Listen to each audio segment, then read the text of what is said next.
Ladies and gentlemen, welcome back to another episode of OAF Discussions. I'm your host, Kid Swift. With me as always, Mr. Brent. Doing it for the culture today. Yeah. Shayna. Just be honest, all these girls look like a Build-A-Bay. And Webb. It looked like he died, and it was like, well, I don't care.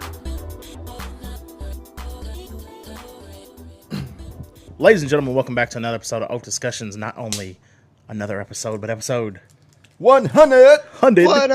Yay! We made it. We had 99.9 because that was just a E3 focused episode. And plus, we couldn't do episode 100 without our brother Webb here with us. But yeah, so we're back again. And of course, with me as always is the Dashiki Don Dada, Mr. Brent. I done made it 100 of these damn motherfuckers. You gotta be proud of me. 100 sit-ups for 100 podcasts. Live, yeah. let's watch you do that right now. Right. Oh shit. I'll be man. back. Right.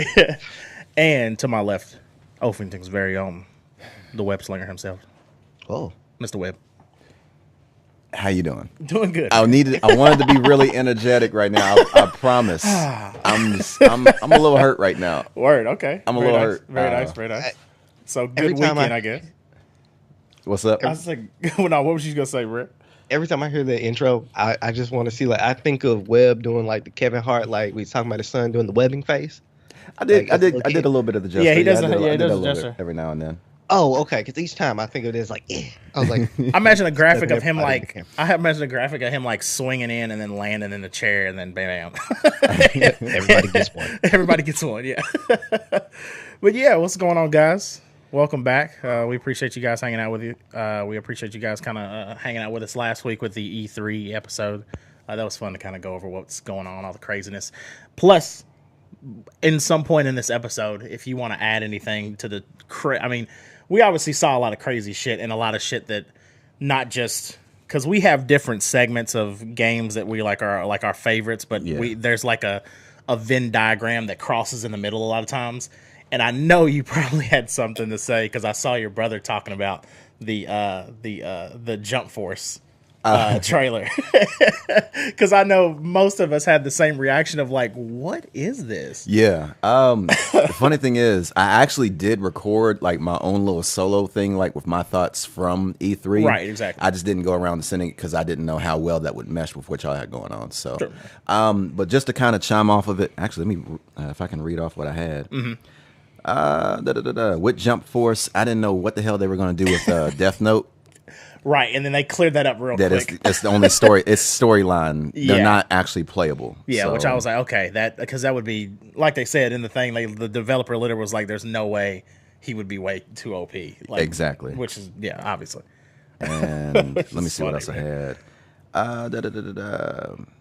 So Jump Force, okay, Mm-hmm. Death Note.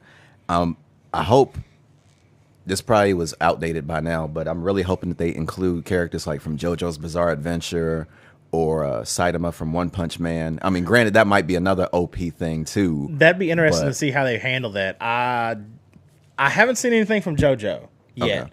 I would love that because One Punch Man? One Punch Man would be great, but yeah, JoJo too would be crazy because They have some. the stand usage thing.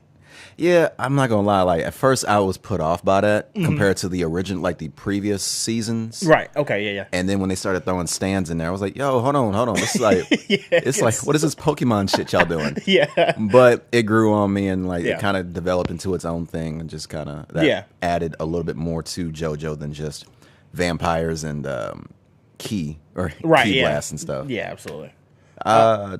Jump Force. That's what I had there. Mm-hmm. Now, thoughts about Spider-Man 2018 or Spider-Man PS4, however they call it. Mm-hmm.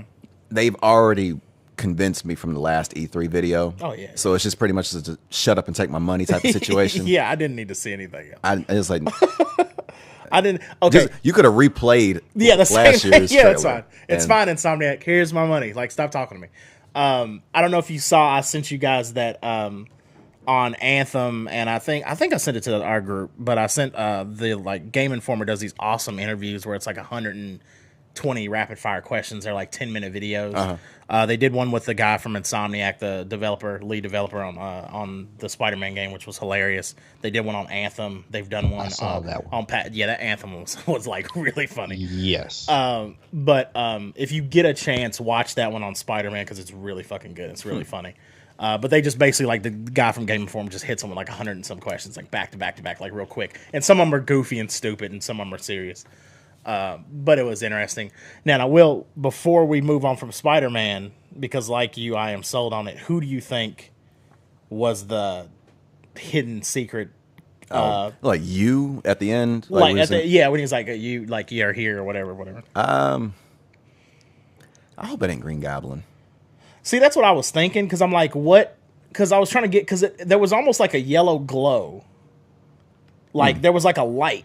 Yeah. That kind of lit, like, there was a little bit of there was some kind of light being emanated from something, whatever he was looking at. Right. So I'm wondering, if it's just Green Goblin, because they kind of already have told us that. It's not like a secret.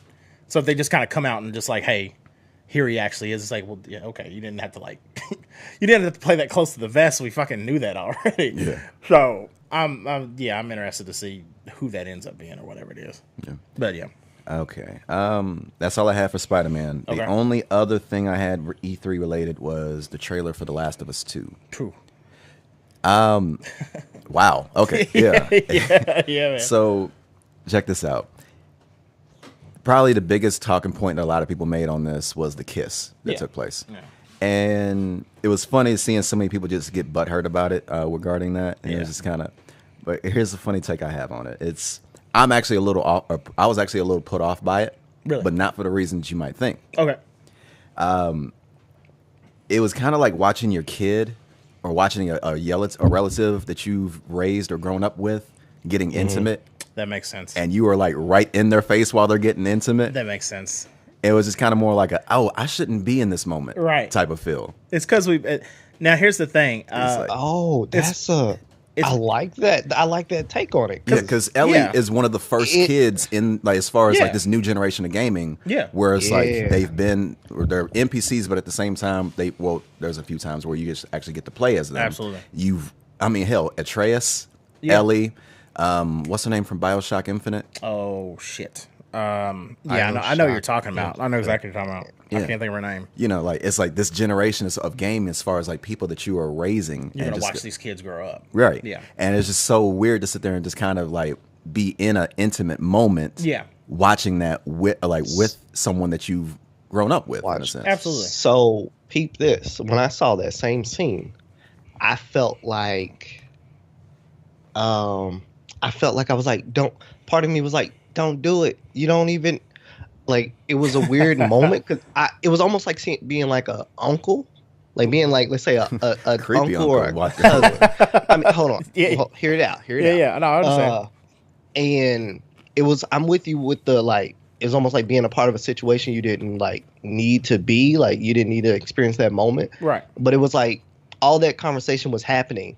And then there was like this reluctant, like, the girl just basically like forced upon a kiss on her. Mm-hmm. And I immediately looked at it and was like, walk away. You don't know that you're about to get kissed. Don't, like, get away now. Don't like being a protective, like being a protective. Yeah. And I can see that. I see what he's saying. I see what he's saying. Protective, like, you don't realize, like, she's spitting game at you, like, you don't know that girl. Walk away, like, she's a skeezer. You're about to be in a situation you don't know how to handle. Right. And when they kiss, like, you better get away from that fast ass girl. Right. Yeah. The first part was like, oh no. That's funny. And then it was like, then they go to the, montage of murdering people and everything. Yeah. And then I was like, well, it's too late now. Yeah. Now, see, the funny thing is, I feel a little bit like it wasn't that. It was a little bit lighter to me because of the left. Like, some people don't have the experience of, like, playing through the DLC.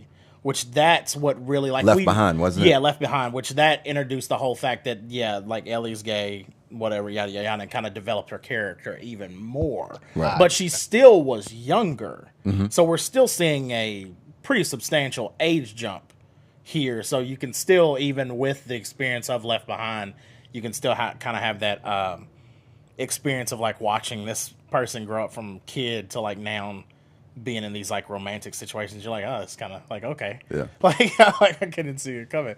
But other than that, man, that's just like what me and Brent talked about last time. The way it went into that action part and the way it looks like it plays. I mean, it looks awesome. That part was also off-putting as well. It's just like that huge, like up close brutality as far as the violence when goes. it came out, especially like the knife to the neck at the very beginning like of the action sequence. Did you see last year's? That was the big thing about last year's. Oh yeah, that too. That's what I was also meant to mention. Like, is that both of these previous two trailers have been brutal compared to the last game. Absolutely, yeah. And it's easier to watch doing that shit or doing all that to the infected. Yeah. Compared to doing that to humans. Which is very interesting because we haven't seen the infected really yet. Yeah, the only time they've been included was at the very end of the first trailer. Yeah, exactly. Right. And so much here, it's just almost all human interaction. Yeah. It's rough. That could also be a compliment to the graphics too. Yeah, it's getting better. Plus, I think, like I was telling Brent this last week, is I think we're going to see these kind of like, I think that's going to be a recurring thing, these flashbacks. Mm-hmm. And a lot of people are rumoring that whole thing last year was, of course, we didn't see in the action part of the brutality, we didn't see Ellie or Joel. Yeah. We saw this other lady, and a lot of people think that's going to be Ellie's mom because she was one of the first people to kickstart the Fireflies. Oh. So they think there's going to be these flashbacks between like Ellie going through some shit, and then you're going to bounce back to her mom going through some shit, and then it's going to like kind of like come to a head or whatever.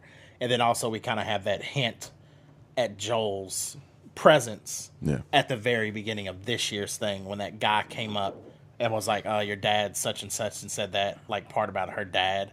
And a lot of people are like thinking most likely that he's referring to Joel, but he's just off camera still. We haven't seen him finally be revealed. Right. So we'll see. And what just like that lack of seeing Joel and the seeing Ellie just kind of develop into her own woman, it also just gives you that, it's just that feeling, fuck, I'm getting old. Yeah, right, yeah. That was also another thing, too. I mean, you got to think, Joel, when the outbreak happened, was probably in his 40s. Well, he was probably in his, what do you think, 30s? 50s. When I'm talking about before the 20 years later thing. Before 20 years later, when the outbreak started, I would say he was probably, 30s. Yeah, it's hard to tell with white people. Yeah, right. Yeah, exactly. But then when we see the 20 years later, so we have to assume he was at least 50. Mm-hmm. Now, this looks like it's at least, I'd say 10 years later, because Ellie looks like she's probably like 21 plus maybe. So he's got to be in his 60s. Like, he's getting up there. Yeah. So it's going to be interesting to finally see him and see what state he's in. Right. No. That's all I had as far as the E3 stuff. Cool. Before we get started on how our weeks were, rest in peace to the following people. Yeah. Jimmy Wapo, a rapper from it was Philly, correct? Yeah. No, Pittsburgh. Excuse me. Yep. Pittsburgh. Pardon me. Yep. R.I.P. XXX Tentacion. Yeah. It's been crazy. It has been. And rest in peace to this pro wrestler by the name of Vader. Yeah. AKA Leon White. Yep. I had a weird little, hopefully, like, knock on wood that this doesn't happen, but I've been to 3 cons, or 3 Comic-Cons in Lexington. Yeah. The very first autograph I ever got, the very first Comic-Con that I went to, was Jim Kelly. Nice. But at the time he was sick. He had, I think, pneumonia. Okay. So he didn't we couldn't really take a picture with him or whatever. I got his autograph. Took a picture of him when I was off in the cut. Yeah. And like a couple months later, he had died from complications of pneumonia. You're killing people off. Yeah. Second Comic-Con I ever went to, very first autograph I got was Leon White, aka Vader. Took a picture with him without the mask and all that. Got his autograph. Maybe like a year later, he had a heart attack. Right. But he had recovered and was doing well, and then recently he just passed. Well, you have Fox die. So I will say this: everyone, by all means, keep your eyes on Ernie Hudson. Right? Yeah, God, I swear. Pay close attention to Ernie Hudson. Right. Hopefully not. You're the Hopefully you're the not. carrier, sir. Knock on wood. Yeah, I'm yeah. knocking on wood right now. But like, Man, if something happens, protect him at all costs. Yeah, 'Cause absolutely. I don't Something want this happens on to my. I don't want this on me. Right. I'm calling you Then you DARPA got chief. Then you gotta have Arnold Schwarzenegger coming after you. But you got man. Arnold's too. No. I'm saying he's gonna talking come about in- every he's gonna person. come after It him. seems like every person, the first person I get an autograph for Something at a happens. Comic-Con, something happens. Yeah. So I'm Okay. trying to, like, hopefully, like, fingers crossed, knock on wood, Nothing happens jump over the your broom, whatever the hell you need to do. house. Yeah, spread some salt to they some made magic. a game about this, sir. Oh, it's funny. Called Metal Gear Solid. It's the very beginning of the game. Oh yeah. So You have nanobots that are killing people, sir. Hopefully nothing happens. We will. Yeah. And then you put yourself on record that you're killing them. No. He's trying to clear the air. I'm He's trying to clear the air. He's I don't want this curse. Right. Yeah. He's clearing the air now. Or is it a blessing? With Oh, great man. power comes great responsibility. Right. Yeah. All right. With that being soon? said, Brent, you want to start us off? How was your week, brother? Since I we mean, last with spoke. after that, I don't know really how Doing to pretty good. get into this. Okay. So randomly enough, this week has been super high, super high, super Super low. hoes. Super hoes. About them super hoes. Like a weird 70s black exploitation film. Hey, Super it's coming hoes. out. It's coming out this this August. Don't worry. Oh, It'll God. cost $5. It's a double feature with Superfly. All showings are $5, no matter what. All showings are $5, and come with popcorn, ultra butter, Yeah. And ultra some, amount of butter. and some free commemorative Bootsy Collins 3D glasses. Already know. All right. Right. One funkadelic pick. Right. Yeah, exactly. Oh, man. Let's see. This week, in the last couple weeks, let's see what happened. Mhm. I kind of don't like T-Mobile. Okay. All right, I switched over from Sprint to T-Mobile. Hopefully, no one in Sprint is listening to this, but it happened. Right. I switched over to T-Mobile, Okay. and you know how all the things you don't want to happen. You know, you like, I want my number. You know, I want everything to be a smooth process. This and that. Right. Absolutely. I got none of that. Oh, Jesus. Well, I got none of that. That sucks. In a nutshell, they switched my number from Sprint to T-Mobile, whatnot. Right. And then put my number on somebody else's SIM card. Oh, Jesus. And then gave me their number.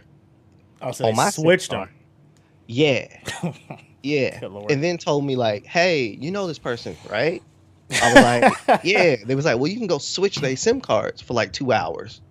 Because it should switch back. Or it could take 72 hours. I'm like, what you want me to do? Go find them? Right. Go find them and like, hey, bro. So Use that was the the card. thing. Yeah. So that didn't work out for a whole day. Okay. And then they gave them their number, their rightful number back. Okay. And then canceled mine just went into oblivion, disconnected it, Right. and then gave me a dummy number. This is a fake number. Yeah, like it was just like a random dummy fake number. Wow. That's So that's Okay. how that went. And then none of the stuff got set up the proper way. okay. The paperwork that was supposed to get sent in, so you can get rebates, all that mumbo jumbo. Yeah. None of that shit happened. The Right. system don't work. Oh yeah. Yeah, I'm me and T-Mobile. I've I know never they got everyone that I've ever heard experience, and this is not just with T-Mobile. Everyone that I've heard experience the whole like the rebate exchange system thing. Because my parents had to deal with that with Sprint, and I've never heard that go smoothly. Personally, maybe it's not meant to be. I mean, it's a good selling point for a lot of It's a times. nice- Because like, hey, we'll buy out your contract or that type of like those type of like Yeah. things. But you gotta jump through so many hoops. Yeah, absolutely. There's like 1,000 miles of red tape to get who through. is Sprint supposed to merge with as of next year? T-Mobile. That's Well, then okay.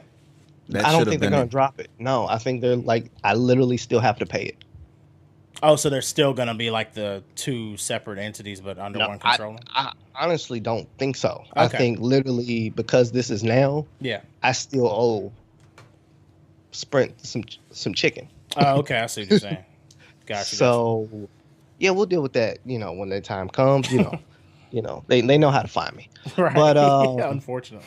I was on the radio up in Lex. Yeah, that's right. Yeah. What was it, 93.8? Yes. And got to talk sports with Quentin, with Q, PD. I don't remember the other guy's name. Okay. So forgive me if y'all listening. A little shout out to But yeah, no shade. Like he was very salty that day though, because I know Q. Q invited me on. You know what I'm saying? Nice. And I brought him. It was their 1 year anniversary of doing the show. Sweet. Stuff like that. And I got him, a gift. Yeah. I didn't know the other guy. Like he was salty because Q got gifts and then he didn't. Like he was like all the flavors in the world. I literally said that on air. You choose to be salty. He was like, yeah. That is my natural state, sir. Yeah. So that was the whole thing. But that was dope. Like I did Facebook Live, most of that, a part of that. Nice. That was really cool. Just being in a radio studio, chopping it up with some people, talking sports. You know what I'm saying? Absolutely. Stuff like that. Let's see. Anything else happening in life? I don't know. School is kicking my ass. When do you have another That's break? weekly. Yeah, I was about to say, yeah, this is usually an occurrence besides like your breaks. But when do you get another substantial break, or do you? When I'm done in August. August 5th. Okay. When I'm done, I'm Is that done. the done? That's done. Okay. Done. Nice. A diploma will be being mailed to my crib. Done. Very nice. Well, that's good. I will be celebrating for a week. Done. Like Well, I might that's pull good. up at people's houses, type done. Like, yo, what you doing? I ain't got shit to do today. I'm Right, pulling yeah. up. I'm free. That's good. That's Um, good. Very nice. Yeah, like. Oh, my gosh. there's gonna be a house party. You all are invited. Word. There's gonna be a house party. Maybe word. 2. Who the hell? Maybe a week. Maybe a Oh. festival. Maybe a third one Yeah. with immature. Yeah. Right. Yeah. Like, Maybe a festival. I don't know. You know Yeah. what I'm saying? If we Maybe a fifth one with Marcus Houston. Yeah, I forgot maybe. about that You know one. what I'm saying? Oh, If I God. can get KOD people to come too, I'll get women from KOD to show up. And it's here nor there. Let's not go through that. Yeah. Um, That's what's up. it's like my own bachelor party just for finishing school. Right. No yeah. marriage, just finish school. Just finish school. all right? Finish school bachelor party. I like that. I've been married to education for so dang on long. Yeah. Yeah. Like E3, life is cool. School's kicking my ass. Cool. Shit's happening with the fam. I did some really good deeds, but we'll talk about that off air. How y'all been? I've been good. I don't need no 40-minute intro. No. I feel you. It's been good, man. I've been on vacation this past week. I've been in LA for a week. Just got back Friday. That was fun. It's been, I guess, about 10 years since I've been out west, so it was fun going out there again. The weather was like perfect. It was like 70 degrees. The entire And time. no humidity like the Wow. entire time. The sun was out. Besides like the dense cloud of smog that just like sets on LA, which is always funny. But other than that, it was great, man. We went to Disney World on that would have been last Tuesday. That Disney magic shit, man. I don't understand how they pull it off sometimes, but yeah, it was like just going through Disneyland, actually getting to go to Disneyland, because I've been to like what's called downtown Disney when I used to go out to LA in January, like when we were at EKU. Because downtown Disney is just where like you can go into the downtown area, which is just like restaurants and shops, but you're not actually going to the park, so it's free. So you just go in there and hang out, drink, eat, whatever. So I'd been in that 3 times, but I'd never been into the park. So this was my first time being into the park and actually like riding stuff and going through everything. Can I ask you a question? Yeah, what's up? What is the difference between that's Disneyland and Disney World? Like, is there any like real difference? Or... I mean, yeah, there's substantial differences as far as like I don't think any of the rides cross pollinate except for Space Mountain might be at both. Other than that, everything's different rides wise. And this was one of the things I was telling. You know how I was talking to my family and me and my girl were talking about this when we were there. One of the things that's really interesting that Disneyland does really well, and Disney World does this good as well too, but you see a little bit more of the latter when I explain this. But usually when you go to a normal theme park like Kings Island around here, Six Flags, Cedar Point, there's always this thing of when you roll up on the theme park, you see the rides. You're like, oh, look at that one. That one's crazy. Look what that one's doing. That's crazy. When you go to like Disneyland, you don't see the rides. You just see these elaborate, fully built like cities. And then you go into like one of these like old houses or old mansions. And then the next thing you know, you're taking an elevator or you're getting into like some kind of like ride thing. And then it goes down under this whole city. And then you're in the ride. And then you're like, how the fuck did you guys put all this down here? And that's the way it was pretty much across the board. Like we went on, for instance, like the Haunted Mansion ride. It's like they literally built like there's this old Louisiana. It's like it's set in the New Orleans section of the park. And you go into the ride. It looks like an old haunted mansion, like an old plantation house, a big ass like mansion. You can't see the ride at all. It's like got a graveyard in the back. And then you go in, and the first thing you do is like you walk in the room, you go in, and then there's this creepy butler guy, and then like the whole room just starts like looks like it's stretching, but you're actually like going down an elevator shaft, and then it drops you off the like it like says it's like, oh, like, hey, like, oh shit, there's no doors or windows in here, is it? You guys need to find a way out. So everybody's like, oh shit. And then I was saying like touching the walls, and then the door like finally somebody hits it, and the door like opens, and then you step out, and then you get in the ride, and then it goes down even deeper, and then like you look up. There was multiple times where you have these moments where you're like, oh, I'm underneath Disneyland, so if I look up, it's gonna be like in a basement, like the roof's gonna be right there. Now we're talking about like 5 to 10 stories high of a ceiling under the ground. So you're like thinking to yourself like, oh, you guys just built this first and then just built all the pretty shit on top of it. And then you have these crazy experiences completely underground. Like the Pirates of the Caribbean ride, I'd never been on that. Like that was the ride that inspired the movies. And you have this whole moment where like literally you start off and like you're going through what you look like you're riding a boat, like it's in the water.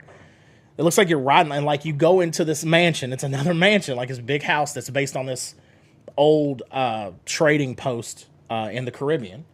You go into there, you get into like one of those big raft boat things. It goes into the water, and you're just like slowly like floating past, and it looks like you look like you're in the bayou. And then there's like literally a restaurant, like one of the most like kind of like the top like 5-star restaurants at Disneyland.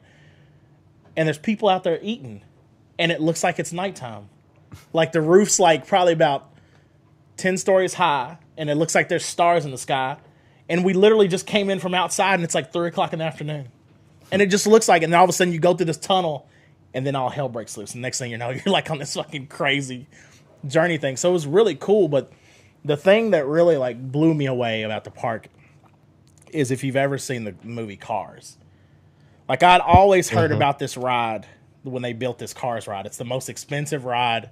I think still they spent about $250 million building the ride. Yeah. And that's not including the surrounding stuff. That was the thing that got me. Because like literally I was like, hey, let's go check this out. Let's go check this out. And it's like tucked like way in the back of the park.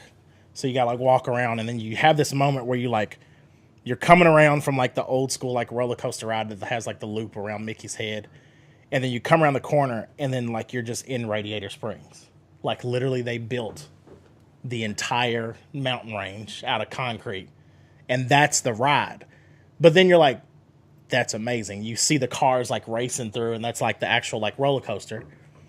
And then you go and you turn the corner, and then you're standing in the middle of the street. That like the street that he had to fix and like repave. Like they have full size versions of like the gas station. The neon gas station, like the little tire place where the French dudes like hung out, and like I mean, it's like it's to scale, and you're just like, this is fucking ridiculous, like, and that's what that Disney magic shit just like it's like, okay, you guys put every ounce of like creativity in like recreating these rides and stuff like that to a T, and yeah, that ride plus that ride is badass because it's like you're just in like a car, and like 4 people are in it pretty much, and then you kind of go through this like little ride part, and then like there's literally like animatronic real life versions of the cars from the movie, and they look like just like it's weird because like their mouths move, their eyes are like digital, so like they're like screens, but they look like perfectly like matte, so they look like the eyes in the movie, and they're like talking to you stuff, and you're like racing around, and then you come out, and then like the Hudson Hornet's like, okay, like you gotta like you still have to do the race. It's gonna take a lot more than what you've shown me so far to like actually beat the other car. And then it's like, what other car? And all of a sudden you pull up, and then the other car full of like a set of four other guests like pulls up beside you, and then it goes ding ding ding at a race, and you like both like fucking rolling like through this like mountain range that they built in these cars, just like jumping over these hills and stuff, and then you're racing around like doing that big race part that he had at the end of the movie. Yeah. You do like that whole thing, get through, and then like it finishes, then you get off, and you're like, the fuck just happened? like that was literally the movie, like to a T. And just throughout the whole park, it was really cool, just like seeing all that different stuff. And then they're in the process, which that's the thing I'm gonna have to get back out there as soon as it's done. But you could see them building the Star Wars like world area, like the huge new section that they're building. That's like literally gonna be like a part, like a whole so many acres section of this planet from Star Wars with rides and everything. And like just like if it's anything like the Cars thing, it's gonna, I mean, people are gonna lose their mind. Possible pod racing? I forgot what. Or a Jedi battle. I know the way they've, at least from the stuff they had rumored when they revealed it and revealed like the plans and the design for it, I know like it's the only things I've heard. I haven't heard anything as far as the rides go, but the main thing I've heard is that, like, for instance, it's going to have like full hotel and everything. Like they have like the Disneyland hotels and all the stuff that you can stay at. But if you stay at the Star Wars ones, you get like a whole name, backstory, and everything, and like all the actors in the park like address you as such. So if you're like, you come as like Webb, but then they give you like, here's your card. Your name is such and such. You're a bounty hunter. You've done this, that, and the other, and all the guests will know. Like you're bad, they will act to you different. Like they'll try to like all this different like interaction type. Like it's the kind of thing like where it could just be its own standalone park. Like I don't even see like any reason to leave that area when it's done. I can be Sith. Oh yeah. They've said like it's gonna be like everything's gonna be on the table, and just from the little stuff that they have, the Star Wars theme stuff already, and from seeing what they've done with other rides, I can't imagine what they're gonna do with Star Wars. What if you get made into like Jar Jar Binks? I don't think they do. I think they just are doing like the main things like Sith, bounty hunters, Jedi, that kind of stuff, stuff like that, like kind of stuff. But it'll be, that'll be dope. It's gonna be sick. The plans for it look amazing, and yeah, when they finish that next year, it's gonna be ridiculous. But yeah, other than that, had fun in California. Went to Little Tokyo, chilled out downtown.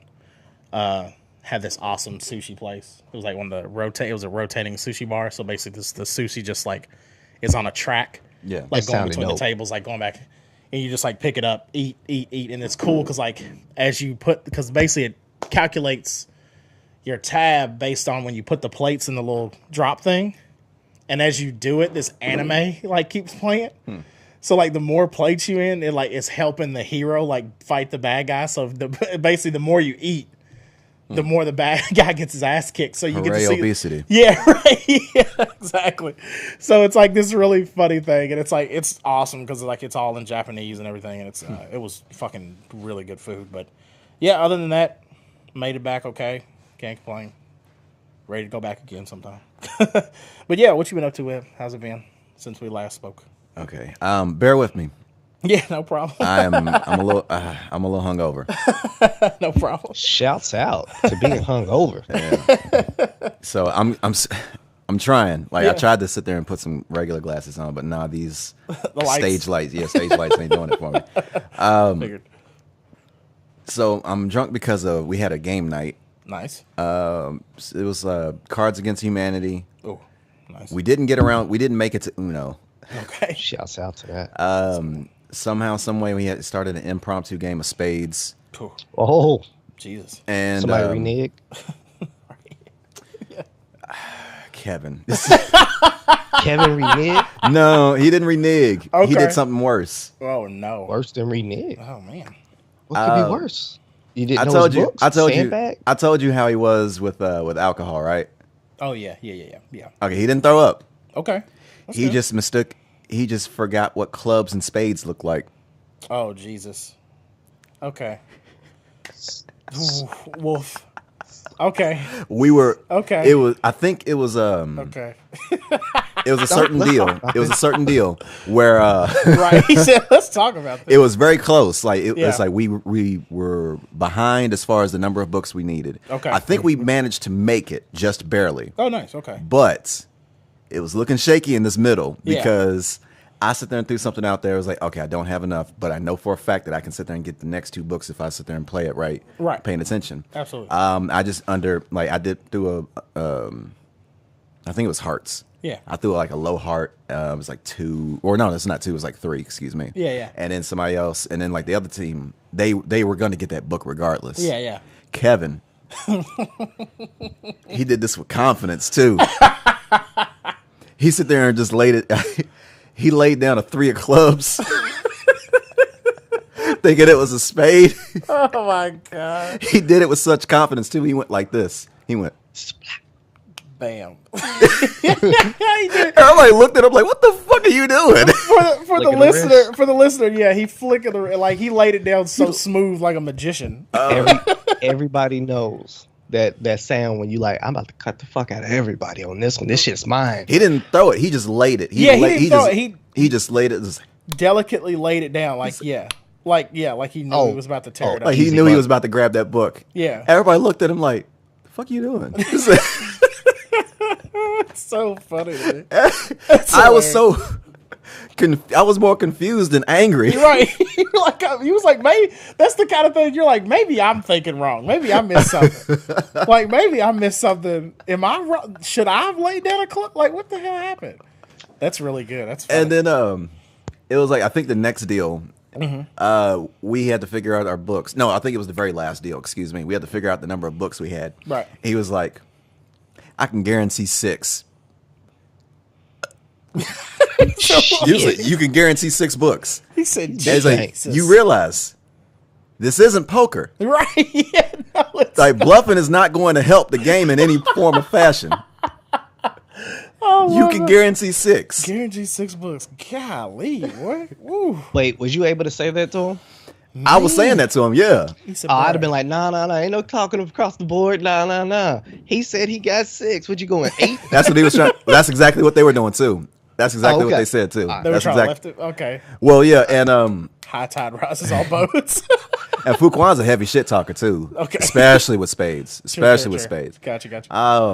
So that was a journey. That's really funny. That's But excellent. previous to last night, Love it. went to, as y'all could tell, I went to Nashville. Yeah. Surprised the father for Father's Day. Finally got to see my half brother, half sister for at least 10 years Okay. minimum. Yeah. So it was good to see everybody all together, Very hang nice. out with them for a little bit. Took the entire week off. Nice.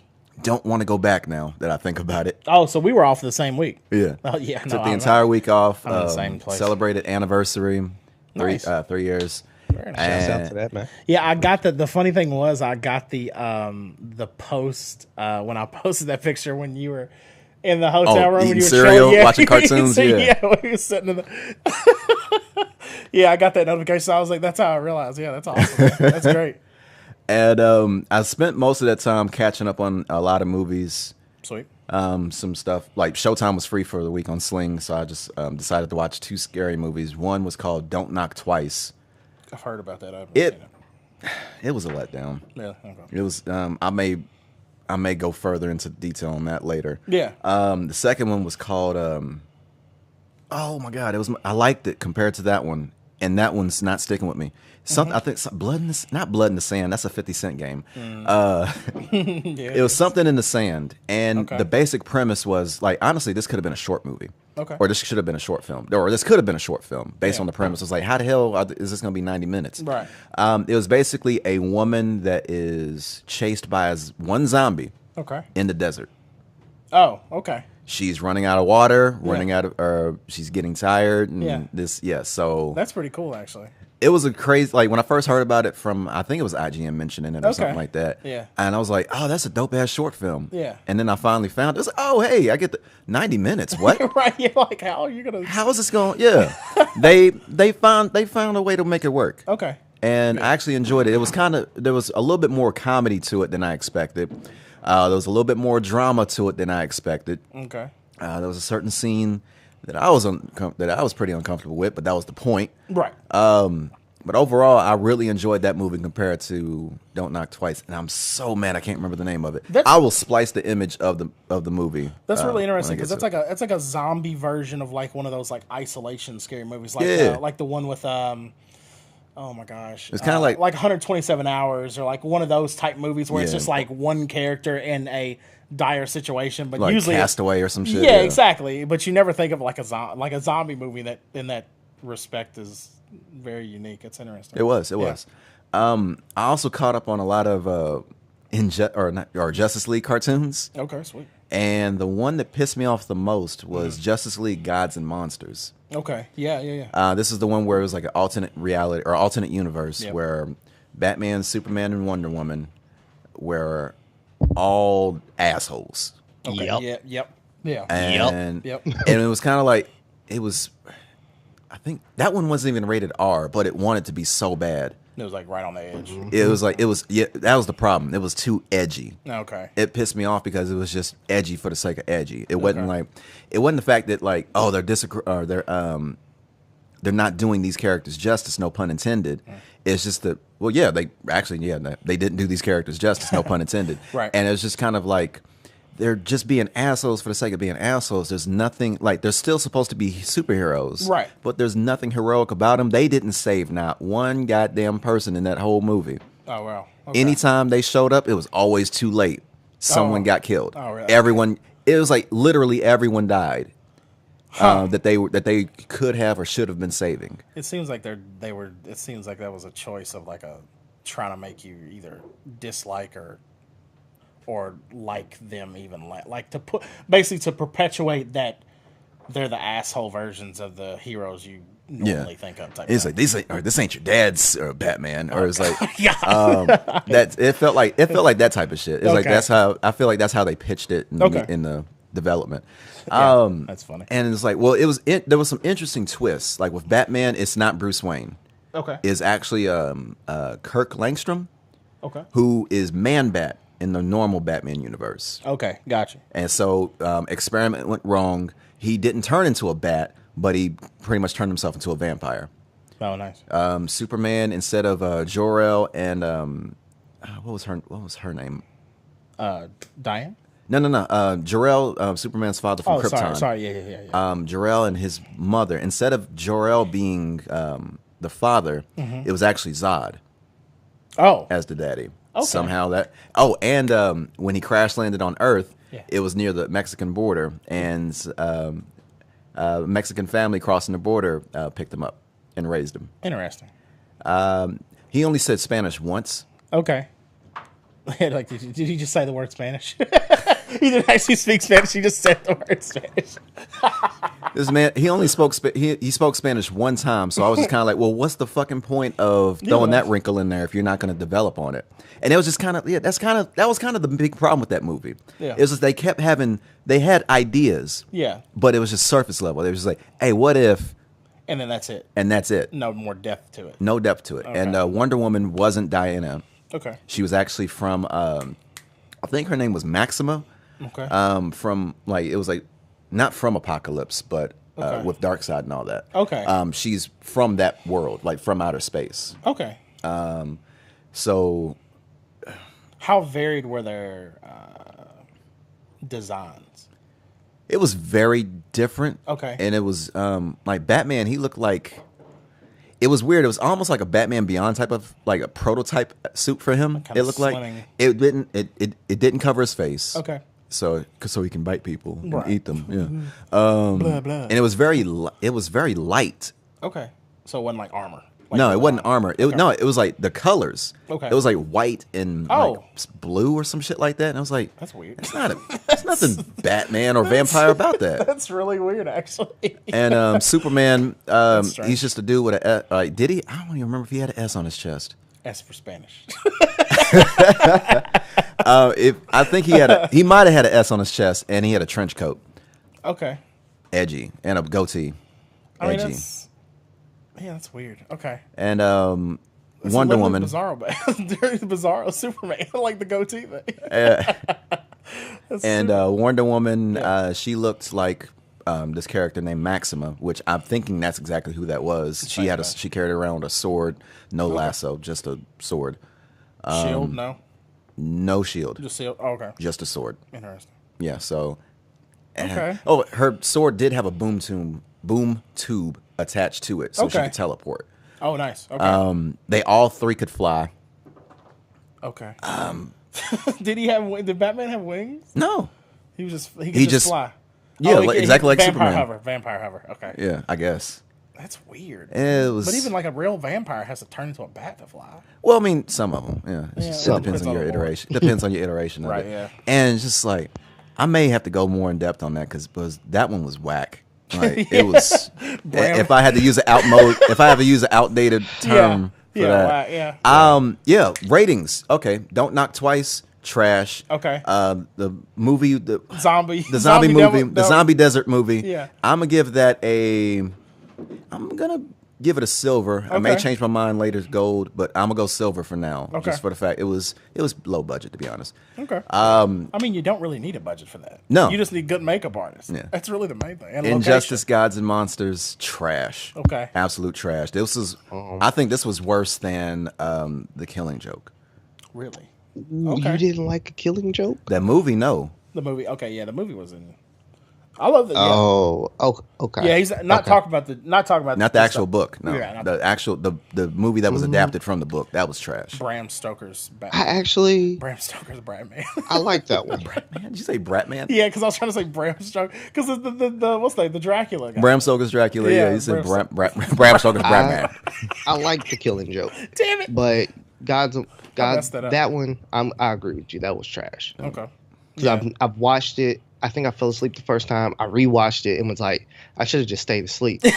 And yeah, I've never ever even you know what? I actually just like unfollowed it totally on my Netflix, or I think I seen it on Netflix. He deleted it from Netflix. Yeah, I was just like, no, don't even show this. Don't show me stuff related to this right now. Y'all better not show this to me again. Yeah, don't show me. Yeah, just because you watch this, no, fuck off.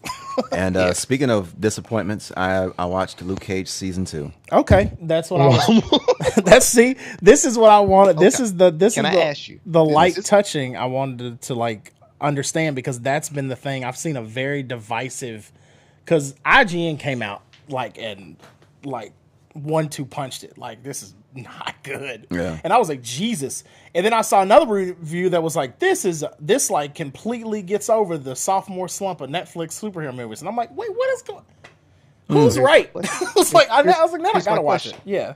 Because I've been hesitant to watch this season because I thought the best character in the whole show was Cottonmouth. Okay.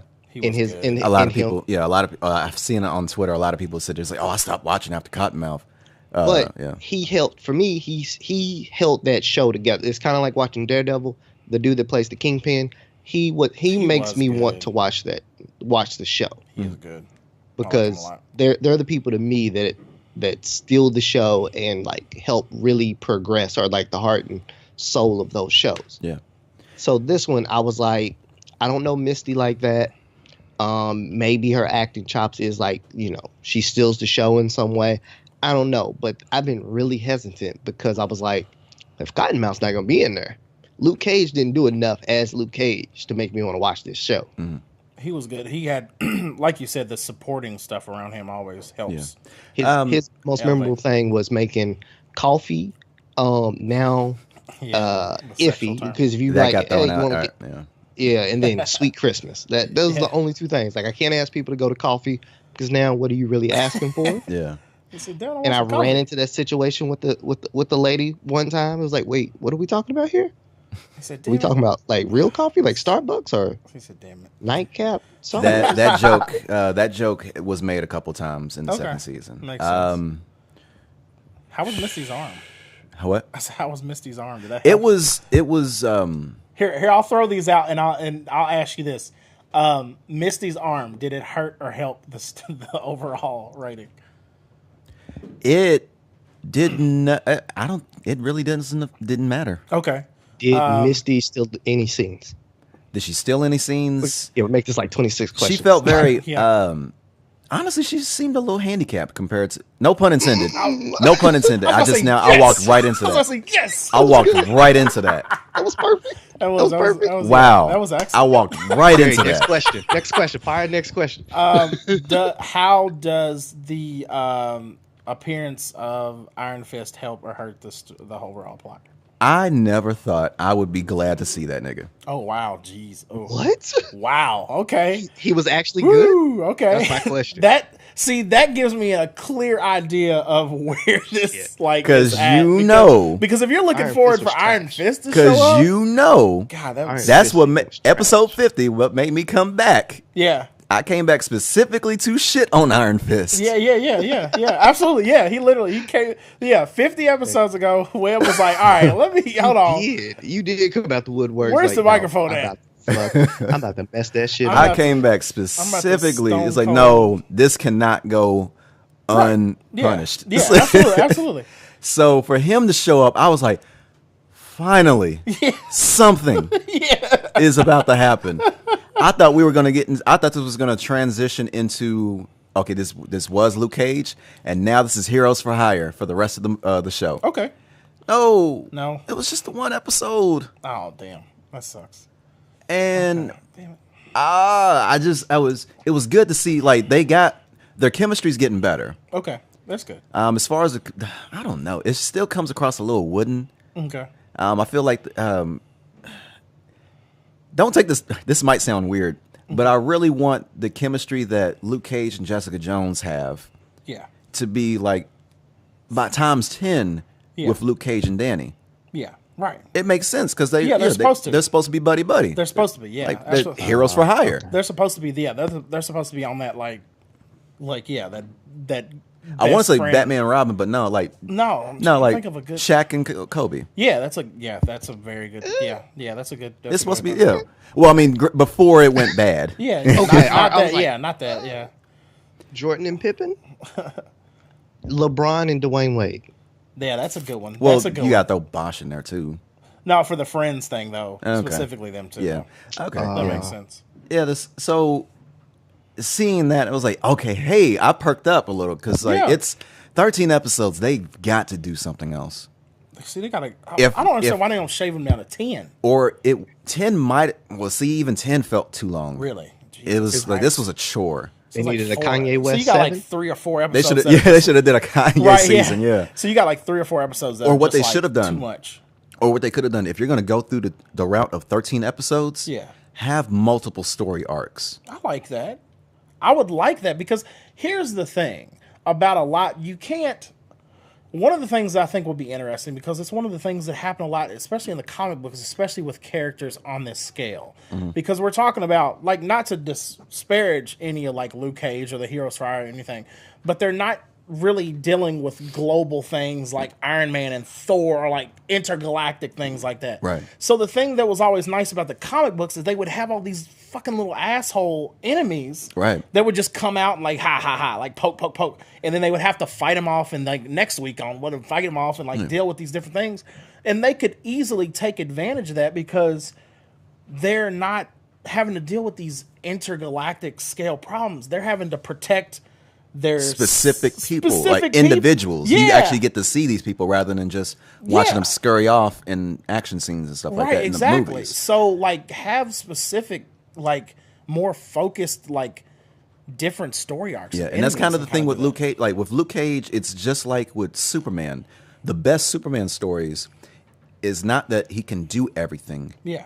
It's just that he can't save everyone. Yeah. Right. It's that the best thing about Superman is that he's still, despite all of his powers, there's only so much he can do in such a short amount of time. There's only so Exactly. much he can do.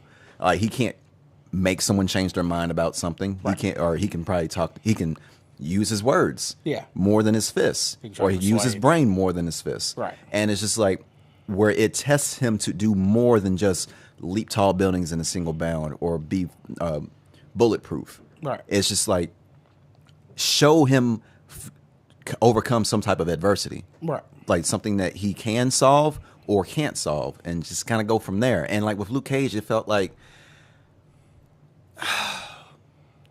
a lot of the identity from season 1 is missing in this. Okay. Like the kind of tone. The tone, like the blaxploitation film that just happens to be a superhero. Show. That's what it was. That's gone from this. That sucks.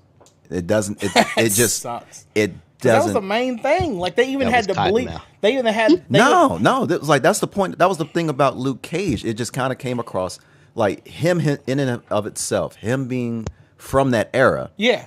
And just kind of like caring about himself, like the cinematography, absolutely, the art direction, the music, that was a big like thing. the fucking like soundtrack to that season. Because like they had to even like when that was one of the coolest parts about the original when they did Defenders was when they would switch between them before they got together. Like the music would change, the color color correction would change, the cinematography. Like it was like you had 4 different like teams. Right. Which I'm pretty sure you probably did. Or you had them, like, at least, like, people from their individual ones. Like, okay, you're on this team handling principal photography for Luke Cage until they get together. You're handling Daredevils. You're handling Jessica Jones. You're handling Iron Fist. Like, those are your beats, and we've got to shoot all these pieces. Right. And they're going to have their own color corrector. They're going to have their own DP. They're going to have their own director. Like, until then, they'll bring them together, and then we'll mesh those styles together. But when they're separate, they are their fucking own characters, and it bleeds into everything around them. Yeah. Not just them. Yeah. So even like the music was kind of disappointing in this one. That sucks. Yeah, and that was like that was a big that thing was on the the first heart. one. That was the heart of season 1. Yeah, absolutely. And so for you to sit there, Jadena's performances. And like there's nothing to knock against those artists that did perform. Okay, yeah. For those shows, it was so weird. It felt heartless the way they threw those performances in there. Okay, it was kind of like hey, let's kill some time. Coming up next on stage, blah blah blah blah. Right, yeah. It was like a fucking Saturday Night Live. It was just so disconnected from anything that was going on. It's like skit. It felt like that. It's like skit, and then all of a sudden, ladies and gentlemen, fucking the White Stripes. You're like, okay. Something along, it felt like that. It was weird. Okay. It just felt so disjointed, but as far as like the music not really connecting with the show like it should. Right. Now, heroes are only as good as their villains. Yes. So with Black Mariah, I'm tired of her. Okay. And for her to be like this villain from the beginning, of season 2 all the way to the end. Yeah. And even still, especially after the stuff that transpires, even to still kind of have something involving season 3, it's just like, okay, no, come on. Yeah. I'm tired of this. Yeah. She's not even like Lex Luthor though. She's just like, it's just like, get her out. Get out of here. Yeah, we don't need her. There was a secondary villain. Okay. Yeah. Called the Bushmaster. Yeah, the Bushmaster. Yeah. I actually enjoyed his performance. Okay. I actually enjoyed him as a secondary bad guy who, surprise, surprise, has powers very similar to Luke Cage. Right. But rather than just boxing, he knows capoeira. Okay, that's why. So he makes for a more visually pleasing, like cinematic style. Absolutely. When it comes to fighting, Yeah. like they were actually able to just let loose, like with him, That's especially when he was fighting some henchmen and killing them. And then like when it came to fighting Luke Cage, first and foremost, like you could tell they were having fun. Yeah. Showing him fight. That's good. And it reminds me of like for instance in like Ip Man 3.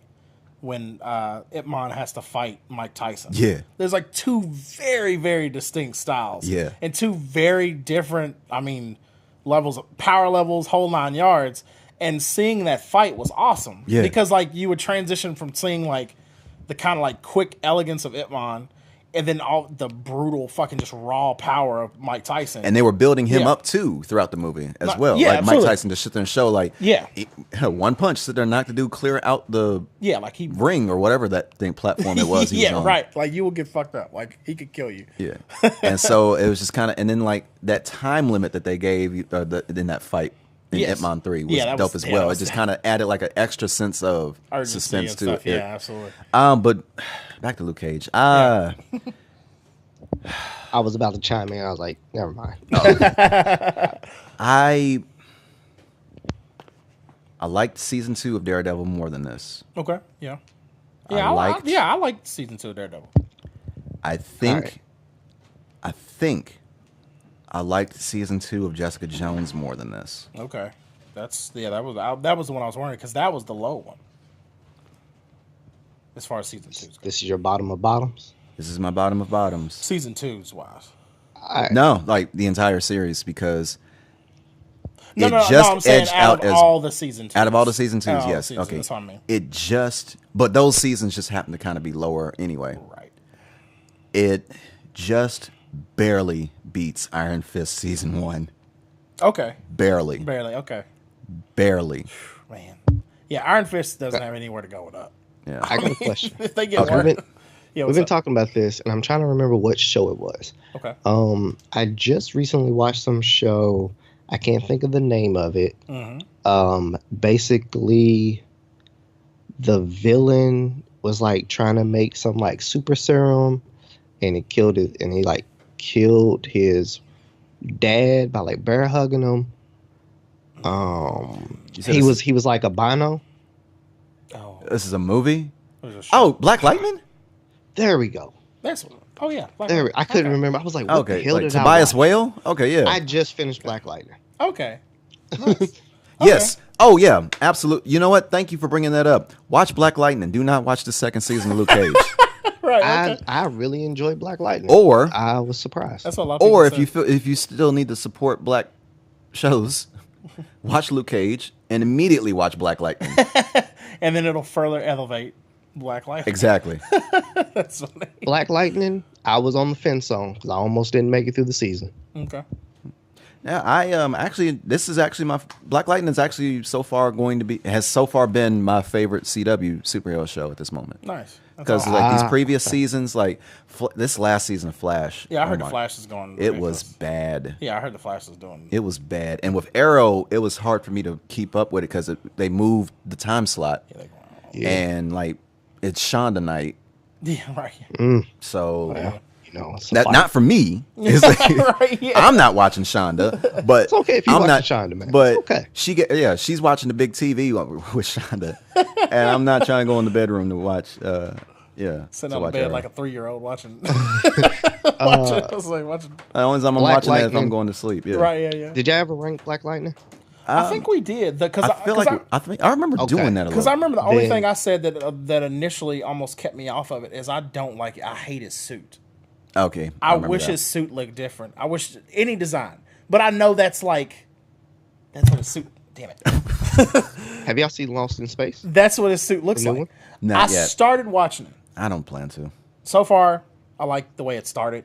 I used to like the old one, so it's interesting. If you finish, let me know because I already finished that one. Okay. And anybody watch Westworld? I hit the shit on my microphone. I haven't watched the newest season. Gosh. Yeah. So I still gotta watch it. Everybody dies. Everybody. Pretty much like the first season. No sense of beings for anybody. That's all right. That's Goku comes in, spirit bombs the whole camp. That works for me. You're welcome. Oh God. Oh, okay. So Luke Cage. Now, here's the thing. I remember distinctly having this feeling of Netflix can do no wrong with these. When we first started getting like Daredevil and stuff, I'm like, we are getting amazing, high quality superhero shows, live action shows from Netflix. Yeah. And something's going awry. like something I don't know, it seems to be a lot of it on holding with themes and writing consistency type things. As far as quality, the quality that Netflix quality I think is still there, but it seems like there's, I don't want to say like shortcuts, but there's things that made the ones we love are kind of taking a back seat to just kind of getting it done type thing. Man, I don't know, because it kind of started going downhill once season 2 of Daredevil hit. Yeah. Wait, hold on. Season 2 came out before or after Jessica Jones? Before or after Jessica Jones 1 or 2? Yeah, before or after Jessica Jones 1, the first season. Ooh, God, was that after? It was like a weird little transition time because that would have been after. Pretty sure. Okay. Right? Yeah. Yeah, that was out. Was it after? I mean, I could I'm probably pretty look sure, it up, but I'm pretty sure it was after. It doesn't sound right to be before. yeah. Well, I mean, you might Season 1 of Jessica. Okay, because sure I think it was after. later in the year. Yeah. She was second up, and then Luke Cage was third. Yeah. And then season 2 came up? Of Jessica? No, season 2 of Daredevil. And then Iron Fist? That makes sense. As far as like the whole deal with the hand, probably, but Yeah. but anyway. Yeah. Honestly, once Iron Fist came about, it just kind of seemed like, it just kind of felt like it was like it took a huge dip. Yeah, it did. It Took a huge dip. And I mean, they've got to start working their way back up. I don't know what that means. We obviously haven't heard anything announced yet as far as like what we're gonna get as far as like a season 2 of Defenders, where that's going. But they've got to do something. Yeah. With Danny also in season 2 of Luke Cage, he was a lot less bratty, Okay, good. so that helped. That's good. And Luke Cage is like, I didn't ask for these powers type dilemma that he kept going through from the first season. Still there? He's still doing that. Yeah, that's a theme that has a shelf life. And a lot of times, And honestly, it's too cliche. It's starting to get real cliche. It's just Yeah, like it is. overly. It's like overdone. It feels like. it is, but even when it's utilized, if it's something that if you're writing something like this and you feel it's necessary, it can't stick around too long. Right. Because it gets either corrected or proven futile pretty quickly a lot of times, normally by either supporting characters or events, etc. Like normally it's like, no dude, here's why X, Y, and Z, or no, here's why you're helping people X, Y, and Z, no, here's this, that, and the other, here's how this is a good thing. Usually that once you solve at least one problem, especially a major issue, usually that, like, you can't fucking sit on that anymore. Yeah. Like you can't bring it back. Especially with Pops from season 1. Yes. Like always forward always. Yeah, absolutely. That was a theme. That was that wasn't used not once, with the exception of an in memoriam for Reggie Cathy. Okay. At the very last episode Of this season? of this season. They ended it quiet and showed Reggie's face. In memoriam, Reggie Cathy, always forward always. Okay. And I was touching. for Yeah, them to throw that absolutely. in there. Yeah. It was good. It was a good look Yeah. for throw that in there. But if you remembered that quote, Yeah. why did you not throw that in there at all? And it's like that's kind of where I feel like it just seems like it's heartless. Yeah. Season 2 is heartless compared to the first one. Okay. And season 1, it did get a little tiresome after it felt like they stretched it a little longer than it needed to. Which like has things been kind a of Netflix like thing. once Diamondback came into play. Yes. But I hit that it kind of hit that wall way sooner into the season. Like by episode 4 or 5, He was like, what the hell? I was like, He said, all right. okay, so There's like I 10 mean, more of these? Like, yeah. fuck, Jesus. I was like, I don't want to finish this. Right. And Yeah. it's like the only reason I finished it is because I want to know one. Yeah. And how is this going to play into the next seasons and podcast? Right. Yeah. And see, the thing is with Luke Cage in particular, because this is kind of the way at least the way they're stylizing the show. Yeah. Is he has, as equal as he has literal, physical antagonists, a lot of times he has a lot of social antagonists. Cottonmouth being the social antagonist because he could snap Cottonmouth in half if he wanted to, really. And then the physical antagonist, of course, is Diamondback. Yeah. Like him being the one with the powers. In this one, the social antagonist, of course, is still, even though in season 1 we really had 2 social antagonists, including Mariah. And then in this one, in 2, we have the physical antagonist being Bushmaster. Yeah, I like that, but I feel like I wish there were more. If you could do like social antagonists and then do like multiple, like And there were physical also some parallels regarding Black Man in a Hoodie being looked at as a threat from outside world. As far as that was a big like thing in the first Bulletproof season. Black Man. Yeah. It's like, oh, hold on now, Yeah, that was a big thing. This wasn't even trying to be. It had no kind of commentary to it. Really? It was just kind of like, hey, it's Luke Cage, and then like, let's throw a combine with him. Let's put Jameel Hill and was it Michael Scott from back when it used to be called the Six? Yeah. And that day, yeah, that joke it was like, hey, we're gonna post this on the Six, and I was like, or the his and hers thing. Yeah. That show ended like it was like last month. Yeah. Or prior to this episode because they had his and hers, and then they went to the Six. Yeah. And then they got taken over by I guess their slot went to Bomani and Pablo. Okay, yeah. So and then for them it's like, oh, we're gonna put this on the Six. So I was like, oh, this was clearly recorded though. Like, right. You're like, oh, this was shot early. Yeah. And I was like, oh, let me. And then, hey, I'm blah blah blah from Nike. Let's say we set up a deal with you or blah blah blah blah. And it's like, well, at the end of the season, there was no kind of follow up to that. That's so silly. Good Lord. Okay. He all of his money problems would have been solved right there. And it was like, oh, okay, this is a nice little twist on Heroes for Hire. Yeah. No follow through with that. Yeah. Just let's throw it in there. Dang it, man. Yeah, they've got to do and something. even then, that was kind of like, well, doesn't that kind of conflict? Because he's technically performance enhanced. Oh, yeah, that's true. Yeah, he's like super, like, I mean, he I was like, well, how's that deal going to work? Hey, kids. Jump into a vat of chemicals. Right, yeah. And be like me. You'd be crazy strong. You can run through anybody. Yeah, now they're going to have to figure something out as far as fixing this whole thing. I mean, I don't know. We'll see what happens going forward. But, yeah, it's getting to the point. And that was the thing, like, going into it, I was like, oh, yeah, that's right. Season 2 of Luke Cage is coming out. I need to watch that. And then I saw the reviews, and I'm like, what the fuck is going on? I was like, what?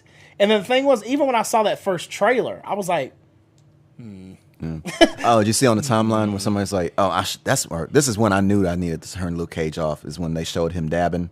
Oh, he did. Oh, God, no. He dabbed. He dabbed? He dabbed. He looked really awkward with it, and like, Luke Cage is supposed to be like kind of have a little bit of a corny side to him. Yeah, exactly. He's like hell, Sweet Christmas. Yeah. But he's like an old head. Yeah. And it was kind of like one of the like old head trying to do something like the kids are doing, and then like oh Jesus. It's like, no, this ain't it. But did he do the shoot dance? The shoot? That would be good for him. No, watch that be next season. Right, yeah, exactly. When it's done with. Yeah, when it's done with. They got that, like, they're all life support. He's just sitting there doing every fucking social thing. As he wins a battle, he's like, he does his victory dance. Shoot. Yeah, dab, shoot. The worst thing he could have did was he wouldn't do it. Luke Cage doing the nay-nay. Get the fuck out of here, man. It's like, I'm mad I thought of that. Wow. I'm mad I thought of that. I would have had to. I'd have to get rid of my Netflix membership off of that. So that's what it would take for Webb to quit Netflix. Luke Cage doing the nay-nay. I bow out. I'm out. I'm done. But yeah, so interesting. I talked a little bit longer on that than I expected. That was exactly what I wanted, because I think that'll help people make the decision and be informed going into this season. I just enjoyed asking the questions. Yeah, absolutely. Yeah, that's always rapid fire. Because like I said, I've been keeping up with everything, so I know a few little tidbits of things, but I also seeing the kind of like different opinions from different outlets reviewing it. It's been interesting to see like one outlet like Luke Cage is season 2 got over the sophomore slump, and I was like, well, if you like, what the fuck? And then I see IGN come out the gate with a 4.5. Which is like out of 10. Yeah, out of 10, which is like bad on that scale. I could agree with that. Which I'm like, whew, like that. Still less than average. Like when you see that, especially compared to the first, which that was a very interesting thing, because they put up all the rankings of all the like Daredevil, Jessica Jones shows. Yeah, Netflix MCU. And it's funny, season 1s are like 8s and 9s, and then season 2, and then like of course Iron Fist. Are like 5s and I'm on 6s. I'm like, oh God, man. Yeah. Speaking of, I forgot to mention, like when I said that Misty Knight felt handicapped this season, she wasn't. Shut up. So funny though. You keep bringing it back, sir. She wasn't the only one. Okay. She wasn't the only one. Yeah, right. I was in the garden, but I wasn't the only Misty one. Night, Shades. Okay, yeah, I forgot about those Shades. A cameo from Turk. Oh, nice. Turk's All of those, like, just are nothing compared to the first season. Okay. All three of these characters were just like, just barely.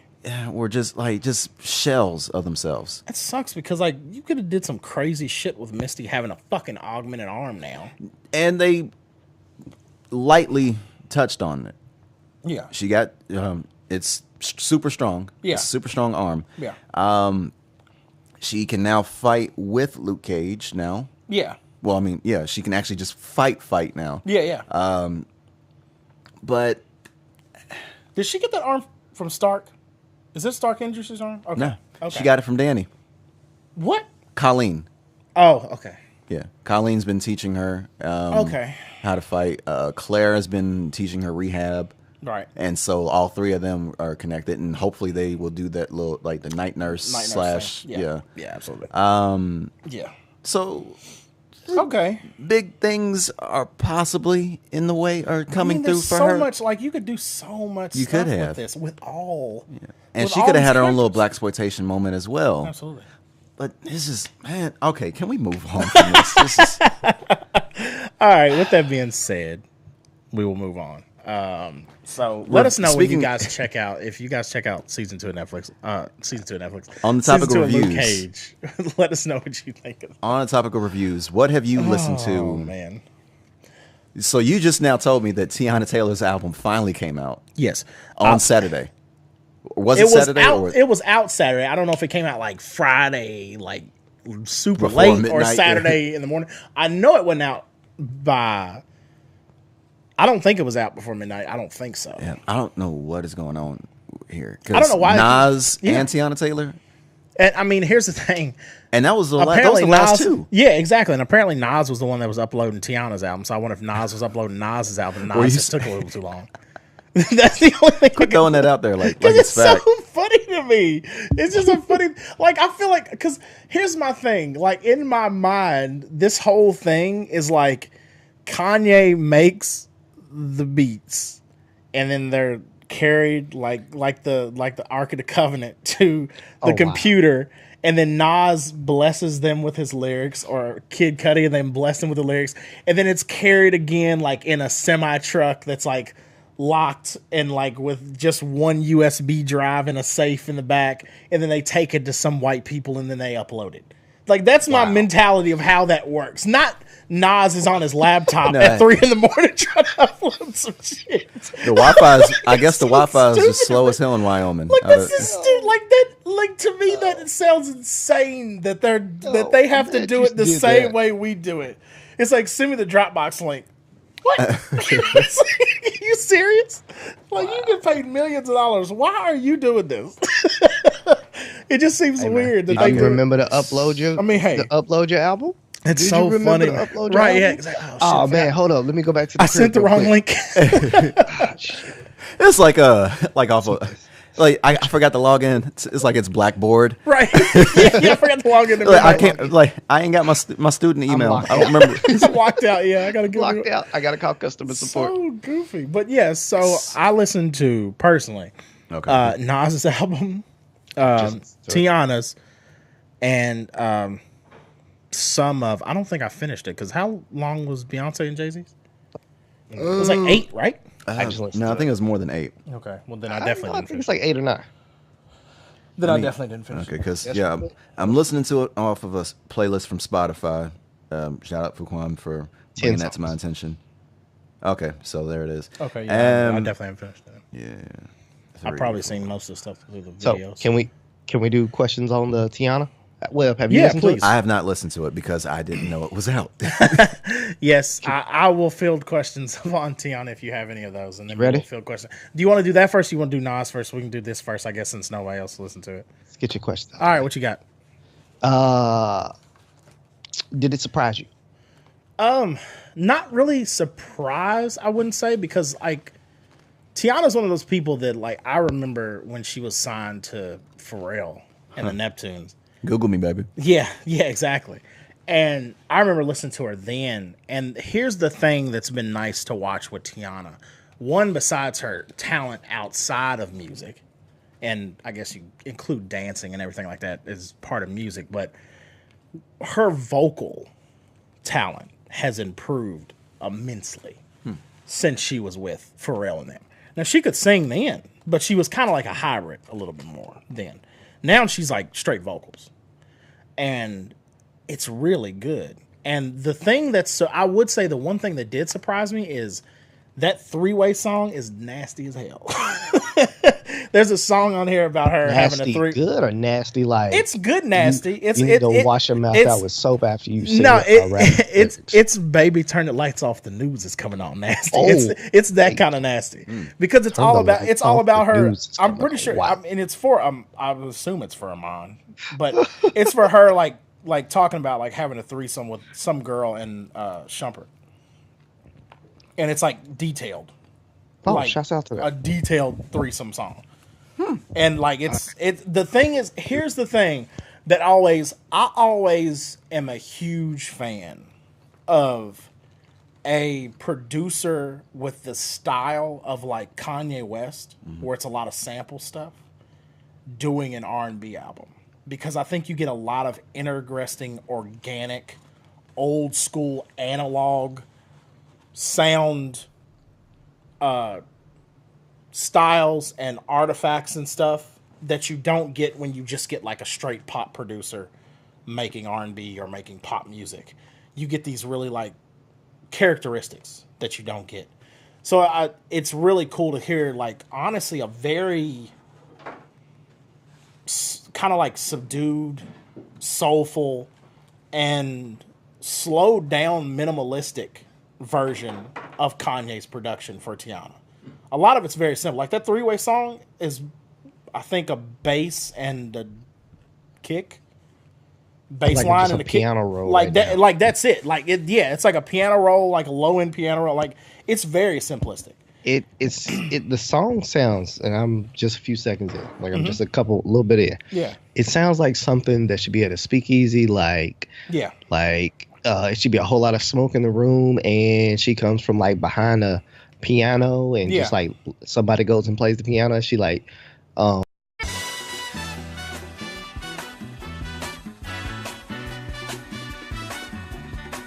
So we were talking about Teyana Taylor, album, and Brent had a question. What was your question again, Brent? Put him on the spot. Did anything surprise you after listening to this album? As far as I can think of, the only thing that, like I said, the biggest thing, it's not even really a surprise. It's something that kind of following Teyana for most of her career. But she's had this thing where she's improved like vocally like greatly over time. But other than that, the main thing I was saying as I was listening was the album's a lot nastier than I thought it would be. But I guess I shouldn't be surprised. But not in a bad way. It was it had I liked the way she did it. I liked the way Kanye's production was minimalistic. It wasn't like overly produced, because that's always a hard thing when you look at some people who or hear some songs especially when they're producing something where somebody's singing, even if it's not distinctly R&B. When you have somebody singing, you have to be very careful about overproduction, because the vocalist's singing and voice is just as much an instrument as any other synth or bass line or guitar you put on it. So if you put a bunch of like lead synth parts and pads and guitar and bass and drums and all kinds of fills and shit, and then also you have to have somebody sing on it, it can get very muddied and overdone and what is easily described as overproduced very quickly. So when somebody can do that and kind of like let the production kind of sit back and just be a support for the vocals, and a vocalist has a voice that you want to hear in the forefront, that's always a good thing. And I think it's something that happened on this album. Am I crazy about every song? No, honestly not. And I'm not a big R&B person that much, especially newer R&B. But this kind of sits in like an interesting place where it is newer R&B, but it has obviously her very distinct influences from people like Janet Jackson, etc. Because if you know anything about Teyana, that's like a huge person that she's in, that has always been an inspiration for her. But yeah, other than that, I did enjoy it, honestly, and it's interesting that this is kind of like the last piece of this 7-track Kanye-produced puzzle thing that we've kind of been putting together over the course of the past like month or more. But I would say it's good. It is. I like it. Would you rate it? Yeah, I would say with this, I'm gonna say, either low gold or high silver. It's like right in the middle. I can't. I'm trying to figure, because I know there are certain songs, there are specific songs on here that I will definitely come back to and listen to. There are specific songs on here that I'm perfectly fine only listening to once. Will I listen to the whole album, even though this is actually 8 tracks? So we broke out of the 7-track mode a little bit. So it's a little different, but not by too much. One track make a difference. Right. I don't think so, but it's not in the sense of where we've gotten used to all these being 7 tracks, and this one was therefore in any way, shape, or form too long because it had an extra track. It was not at all. It wasn't like that was like when we had the conversation just now about Luke Cage, like, or any of these Netflix show where it becomes a chore when the seasons are too long. That wasn't the case with this album. It was just another song. Season is good. It was just another song. No one complains about great stuff when it's good. Right, exactly. Right, absolutely. But I am very interested to see what you guys think about it when you guys do get a chance to listen to it. But yeah, 3-way song's interesting. Yeah. Who was the guy? Do you know who the guy was on that track? That was rapping? Yeah. That was Kanye. That was Kanye? Yeah. Mm-hmm. On that Hurry song? No, the 3-way. Oh, no. That was what's the name? Ty Dolla $ign, who's on every fucking song in the world. Okay. Literally on every song. I was like, that can't be Kanye. I was like, that did not sound like Kanye. Oh no, that was Ty. That was Ty Dolla $ign. Yeah. Who? That was interesting. On everything. That's interesting. I like the production of it. I like absolutely. Yeah. I could listen to that song with just instrumentals. Right. Yeah. Exactly. It's that kind of smooth. It's like a chill out kind of song. But then you listen to the lyrics and you're like, damn. You're like, geez, okay. It's not the nastiest song I've heard. But, well, no, it's not the nastiest, but it's just like she wasn't Jill nasty. Scott. Yeah, she wasn't Jill Scott nasty. No. You know what I'm saying? But it was definitely you could clearly picture everything. Okay, that was an even smaller. He's just not going to give this compliment. That's what it is. He's not. That's all it is. It's not even a compliment. Or he doesn't want to give this. He doesn't want to give this credit. That's so funny. Okay. Now, with that being said, so you've listened to NASIR, right? Yes, I've listened to that. Now we could actually kind of discuss this one because, like you said, we both listened to this. But what did you? Well, the funny thing is, like, because the album didn't come out on this one in time, when I was like my last day at work, I before the break, not before I quit or something. But I'm out this just in. Friday afternoon, I'm sitting there. I had to listen to the album through that listening party that was on YouTube. Okay. And they ended up playing it twice, which looked kind of awkward. Yeah, because everybody's already get it. Everybody's heard it, and like it's 7 tracks, and it was just like, well, it's been 20 minutes, so thank you guys. We're gonna play it again. Right here, run it back. And it was just kind of weird to see, like, you can tell, like, that was quite the experience watching that album listening party and listening to Nas at the same time. Yeah, because it really showed who was there as far as like the old head hip hop type shit. Oh yeah. It showed. Yeah, because I listened to one of the songs I heard first through that. Okay. So I know exactly what you're talking about. It showed people that were just there for clout. Yeah, absolutely. And the Kardashians. Yeah, right, yeah. And you're like, well, oh, there they are. Okay, there they are. And it was just it was just like you can just tell. It's a weird hodgepodge. Yeah, it was as far as like the clout chasers got on my nerves. To a certain extent, the hip hop heads, they weren't annoying. No. But they were just so into it, you would have thought you would have thought it was Illmatic. You would have thought it was like hippies watching the Grateful Dead. Yeah, oh fuck yeah. Perform. That's such a good fucking comparison. That is really good. That's such a good comparison. That's perfect. And I was trying to think of a way to describe that when I was watching it, because there was distinctly one brother that was off to the right. You know exactly what I'm talking about. There was one brother, like one old head dude that I was like, that dude is he's a hip hop, like he is 100%. That is so funny though. Peace, knowledge king. Right. It's like that type shit. Yeah. Oh, dude. Fuck, that's funny. Yeah, that was the same guy. I'm glad we noticed that. Yeah, that was a first. Like I was like staring at him. Like he was all I could see at one point, and I just listened to one song. Oh. And that's really funny. But yeah, absolutely. But what did you think of the actual project itself? The actual album. I felt a little underwhelmed. Me too. Absolutely. Especially it's fucking Kanye production. Yeah. Nas's biggest problem has been production. Yep, absolutely. Beat choices and this, that, and the other. Yeah, absolutely. And this didn't really feel like it elevated him as much as it should have. No. Especially it wasn't like the beats are trash or nothing like that. No, not at all. It just kind of came across like it's just like these were the extras from going the combination of Cuddy and Daytona. And Daytona, yeah, these were the extras. The leftovers. Yeah, exactly. This felt like going through the motions. Yeah.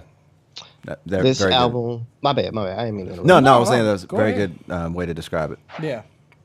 Can I chime in? Yeah, go ahead. Yeah, so this felt like it was just like going through the motions. Nothing stood out for this album for me. Mm-hmm. I probably will listen to it one time more. Yeah. Not because I liked it, but because I just want to see if I missed something. Right. And as far as I can tell right now, this thing's bronze. Yeah. Now I wanted to give it silver, like based off production and this and that, but he used one of my all-time favorite song, like children's story. Mm-hmm. Yeah, by Slick Rick. Yeah, by Slick Rick. Mm-hmm.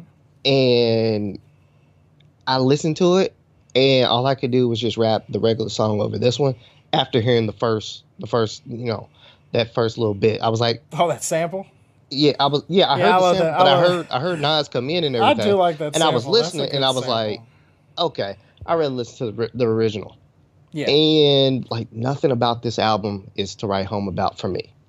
Yeah, absolutely. I definitely understand that. Oh, speaking of which, sorry, before we go on with this one, if you get a chance, there's a song on the on Teyana's called WTP. I think it's called "It's Work That Pussy," but it literally just says that over and over again, and it's like, come on, Brent. Like it's like when think about like how like old school like Miami sound machine like house. Yeah, that's what it sounds like. Like it's gonna be. Why'd you call me out, Webb? No, I was like, give some credit. Because the nasty. She's nasty, Brent. She's a nasty. Nasty bitch. I will give this album a listen. Yeah, when you get a chance. And I will then give my opinion. Yeah. I do agree that her vocal skills have improved. She definitely sounds a lot better. Oh yeah, absolutely. Yeah. Now I was. Yeah. WTP. Yeah. Now, as far as Nas's album goes. Okay. Right back to there were the few songs that, like, when I heard them, I was like, okay, yeah, like, I kind of like this. And then there were a few songs that hurt me where I was like, I could hear the conversation of, Nas, I think we should do this in my head. Mm. Like, as it was being, like, you could hear that. Like, either like Kanye or Ty Dolla $ign because he's always there. or even like Cuddy or anybody else who was there, like either like writing this hook idea or something. Like you could hear the you could hear the seams from the different pieces being sewn together. Oh, okay. Which is, I don't know if that's a compliment or a negative, but it wasn't meant to be a negative. It's just,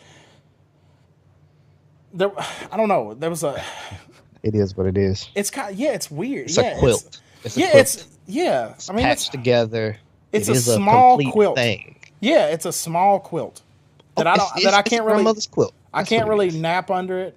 I can't really sleep under it. It's not big enough. My feet will stick out from underneath of it. It's so with this small quilt, it's like your grandmother, let's say somebody or grandfather, I don't know if they quilt, but they take like all the different pictures or material and they just like make different squares and make like a big quilt together. Yeah. That's what this felt like. It was like a little bit of here, a little bit of that, a little bit of this. Okay. Yeah. Let's put it all together and make this small quilt. Yeah. That Gary's feet sticks out from under. Yeah, exactly. On the topic of peace knowledge, peace knowledge, son. Nas was kind of talking out the ass on that Not For Radio track. Oh yeah, no, absolutely. This nigga there was a few. Yeah, there was some lines. It's like Edgar Hoover was black.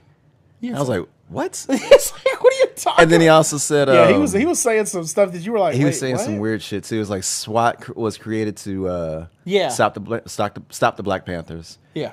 And this one, he sit there said something along the lines of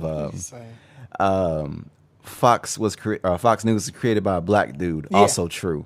And I was like, just wait a minute. It's like, yeah, it was one of those things. Don't just throw it's like the also true part is what did it for me. It was one of those things where you kept hearing him like rattle off stuff, and you were like, "What?" Like, you started to sound like, like, wait a minute, did I miss something? You started to sound like the dude that's just with the tinfoil hat on the corner, right? Yeah, shouting conspiracy theories. Yeah, yeah, it was interesting, and it was so funny because like. Pretty much most people had the similar opinion. They were like, it's whatever.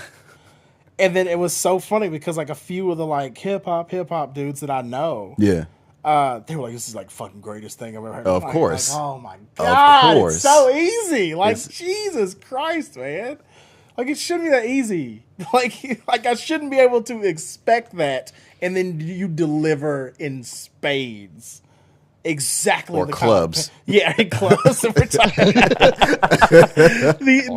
exact opinion that I would expect / assume, and it's just really funny to have seen that as it happened, like literally in real time, like after listening to it, going on Twitter and seeing people's reactions, and them lining up almost exactly to what I would expect. So here's the question: what do you rate this? I'm gonna have to go bronze with this.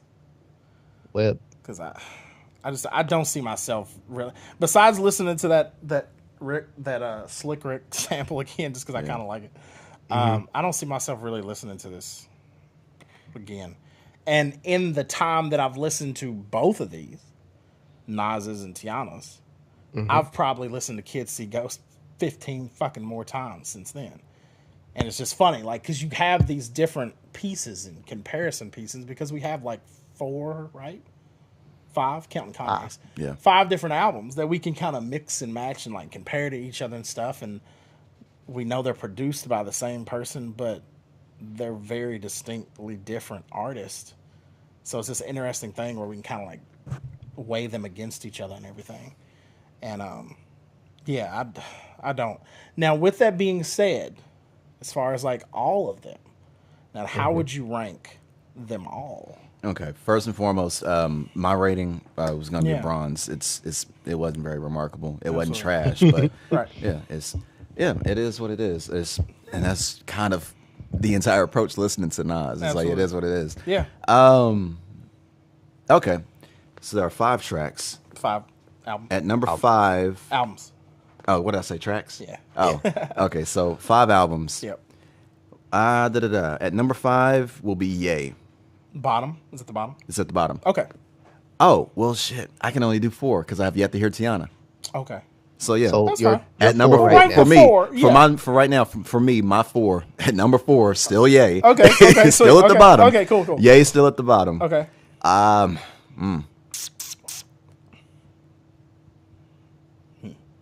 NASIR.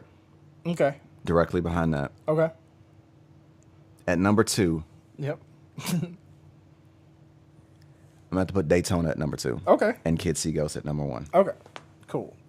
Mine is going to go 5 is going to be 5 NASIR. 4 Teyana, 3 Ye, 2 Daytona, 1 KTSE Ghost. Okay. Yep.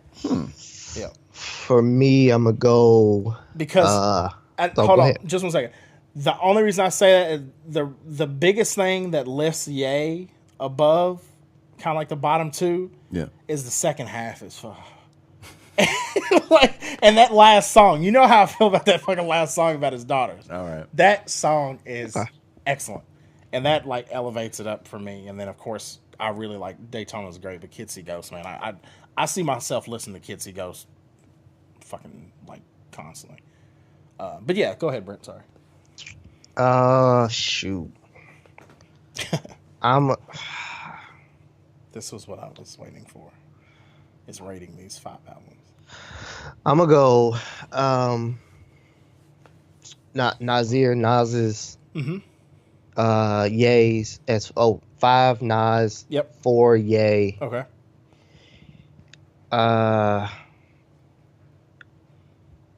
Because I haven't listened to the whole album, I'm gonna go Teyana. 3. Cool. Based off the 2 songs I have heard, I've already liked it more than those 2 albums. Okay. All right, that's fine. That'll get 3. Okay. I'll go KTSE Ghost. Is that the right name of it? Yes. That'll be 2. Okay. Daytona is my number 1. Sweet. Wait a minute. Very nice. No Mistake was on Ye, wasn't it? Yeah, I think so. Yes, it was. Okay, I changed my mind. Okay. That's really I'm going to have to put Nas at last. okay. I just now remembered that. Yeah, No Mistakes. Yeah. Okay, because No Mistakes was on there, and then, The reason I can feel that. The reason I'm going with Nas is because it's forgettable for me. Yeah. Kanye's I felt was all over the place, and I don't know what the hell I was expecting, but it just didn't, click like that with me. Right. Teyana is R&B. I do like R&B. Right. And if it's as nasty as everybody says, as Gary says it is, it may make it to 2. Who knows? Right. It could make it to 2. Okay. Still debatable. Right. Vocal wise, production, I have liked the album so far. KTSE Ghost, I listened to it. It was one of those things I was like, all right, I bopped to, I vibe to it. I could do homework with it in the background. Right. Stuff like that. I can't think of any like blatant issues with it. I probably will listen to it again. Yeah. Daytona, definitely will listen to it again. That's probably the album I've listened to probably like 20 times probably by now. Nice. But I'm also a Pusha T fan. Right. So Right. yeah, that's what I got on that. That works. Now, since we rated this, we had a combo drop an album. Right. Couple, they say, maybe a power couple. I can't remember the title of the album. Somebody help me out with that. But Jay-Z Everything is Love. Everything is Love. Yep. Jay-Z and Beyonce dropped Everything is Love. And I also seen recently that Jay-Z took over as Puma's was it director of sports? Oh, nice. I didn't know that. The That's awesome. sports. I put it in the chat. Yeah. I'm terrible at this right now. You were doing the presentation and everything too. Yeah. Like I literally forgot at the last moment. I was like, this TED Talk is, oh no. Yeah. The PowerPoint went out, but yeah. I'm looking for it, and damn, no, that ain't it. Oh well. But anyway, so has anybody who all has heard how much of Everything is Love? I've just heard a couple, like whatever the videos. How many videos was it? Was the whole thing video? sorry, before we jump in there, he's the creative director. Okay. of Puma. Oh, Okay. nice. Okay, sweet. Global director of marketing. Oh no, he's the creative director. Okay, Yeah, cool. that's his title. I've heard the majority of this album. I think there's like one song I need to listen to. Can I just lead off on this one? Yeah, go ahead. Yo, I expected more. Okay. I expected more. I thought it was better than Nas's album Okay. because I listened to them, both of them, like back to back. Yeah. But I expected more because I'm used to Bonnie and Clyde. Was it Bonnie and Clyde 03? That it was the right song in my head. I'm thinking. Yeah. I'm used to them when they come together. Mm-hmm. They drop a fire song. Right. Debate? No. I could debate that. Before this, I like Bonnie and Clyde. I didn't care for Bonnie and Clyde. Really? All right. That was the one I liked. Crazy in Love. That got its own status. I was tired of that goddamn song. I didn't care for it to begin with. Okay. The one song I liked from them together was On the Run. Prior to Okay. All right. to Ape Shit. And I was really enjoying Ape Shit until I heard the Migos reference track. Oh. Where they had wrote Beyonce's part and was doing it to kind of show like how it should go. Yeah. Honestly, they should have kept that. Yeah. They should have kept it because holy shit. Yeah. I really enjoy the Migos version of Ape Shit more. That's really funny. Now I gotta hear this now. Now, all the thing, it's always funny because every time, especially of recently, the biggest thing that draws me in now, whenever Beyonce does anything, or really whenever Jay-Z does anything now too, because they're usually in conjunction with each other, is the visual side of it. Because one, the directors and DPs that they utilize are most of the time black directors and DPs who. This is them getting their chance to showcase their artistry on a fucking grand scale. And usually they're shot beautifully. Locations aside, like they're really well done. So a lot of times, like Lemonade, that was the way I experienced Lemonade. Like I never actually listened to Lemonade. I listened to Lemonade by watching that movie. Okay. So I really, really... And that's the biggest thing that draws me. And I know whenever like them two are going to release something new, or whenever Beyonce is going to release something new, usually the visuals that accompany it are going to be on another fucking level. And I've been enjoying that. So yeah, I like the ape shit, the visual and stuff with it. But yeah, I have to check out this reference track now. I heard it on Twitter. I got to look for it. Okay. Did you find it on? What'd you find it on? You find it on YouTube? YouTube. Okay, sweet. It goes. Okay, nice, very nice. But yeah. So I don't think I'm gonna listen to this album over again. Okay. I don't expect that either. Yeah, I was wondering, if that was a big thing. I mean, that's kind of been our big, like, one of our deciding factors on how we rate things. Replay value. Yeah, it's like replay value has been a big thing. Peep this. I was talking to somebody, and their feedback on the album, because I was like polling some people to see what they thoughts was on the album. Somebody Shayna, said, was it? No, but if Shayna's listening, she dropped the ball. Wow. Yeah, I need Shayna's review on this project. Oh, we already know what it's gonna be. I mean, we might not know. Shayna's gonna say Beyonce's the queen, and she dropped all these bars, and all these other petty bitches need to bow down. That's gonna be like Shayna's MO. And if I'm wrong, Shayna, come up here and tell me about it, or just shoot me a message, and we can fight about it then. But Beyonce dropped the ball. Jay-Z dropped the ball. I am not impressed.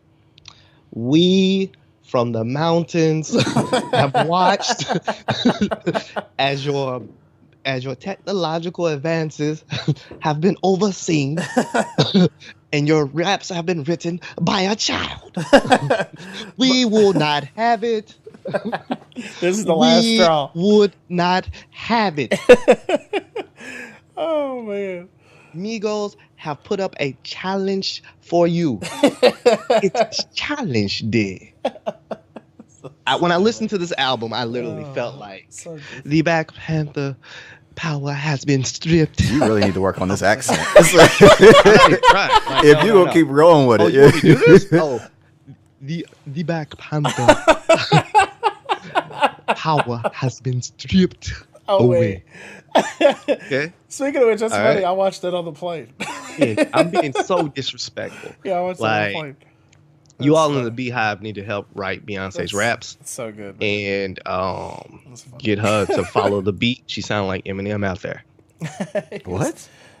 No, she was doing the Migos cadence. She was doing good. She did well. No, she did well. You're just kicking the hive right now. You're just kicking the Beyhive. You are just kicking the hive at this point. I am being disrespectful right now. Like, he is trying. Yeah.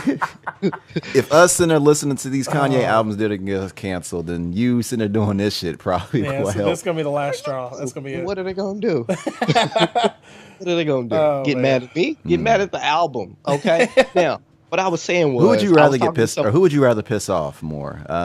Beyonce fans, or Kanye fans, or Nicki fans? Which one would I rather piss off? Who would you rather piss off out of those three? Probably Nicki fans. Beyonce fans. No, probably. Nicki fans. Kanye fans are easier to piss off. Or they're not easier to piss off. Pardon me. They're not easier to piss off. Yeah. They're easier to just ignore. After you piss them off. Nicki fans, all I gotta do is go. If Nicki fans make an argument, all I gotta do is go. She's a wannabe Lil' Kim. She ain't better than Misty. Or I can be like, Beyonce Misty? Got better raps than her. It's like, and who the hell is Misty? Yeah, that's right. You don't even get the name right, nigga. It's like, whoa, jeez. And then I just do a Google search and I'll find some random person named Misty. And that's why she's making. It's like that's why she sold something $1 million or something million records. It's better. Like Rihanna's better. Than, that's always their go-to. It's like their money, and then like you hurt because you talking about her. You are searching her name. Right, exactly. And like, arguing with people anytime her name comes up. Yeah. That is sickening. Barbies have been It is a sickness. Right? Yeah. Does she got Ken now? Yeah. Like, I don't even care. I don't care. Yeah. It ain't Barbie's world. I don't give a damn. So Nicki fans, like, I don't worry about them. Nicki fans are the worst. Yeah. No, they're not. Out of all three of those. No. Out of all three. He said Kanye fans. Kanye fans are up their own ass. Yeah, like they are the worst. Nicki fans are not the worst. Nicki fans are. They are. They need to go. Beyonce fans and Kanye fans. They need to have their own wing in a psych ward. For Nicki fans are the fucking worst. Hold on. Beyonce fans don't bother me that much. Hold on, I'm trying to think. Oh yeah, they are. Yeah, Beyonce fans are the quickest to get the most retweets off of a rebuttal when you say something about Beyonce. Beyonce fans come after you. That's the catch. Yeah. Nicki fans, they're not coming at you. Like one may come at you, but the group ain't coming at you.